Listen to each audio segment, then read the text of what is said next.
Hi, welcome back to Midshire TV, the channel for all your communication technology needs. Today we'll be showing you a 5-step tutorial on how to record or change your personal voicemail on your NEC handset. Let's go. Step 1. Click on your voicemail key. You should typically have a soft key assigned to your voicemail.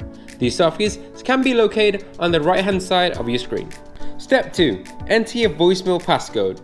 If you do not know your voicemail passcode, please contact your system administrator or your telecom provider. Step 3. Near the bottom of the screen, you will see 3 options. Press on the greetings option. Step 4. Near the bottom of the screen, you will see a few greeting messages options. Choose the greeting message you would like to change or record. Step 5. On the keypad, press the number 7 to record your greeting. Once recorded, you can hang up using the receiver.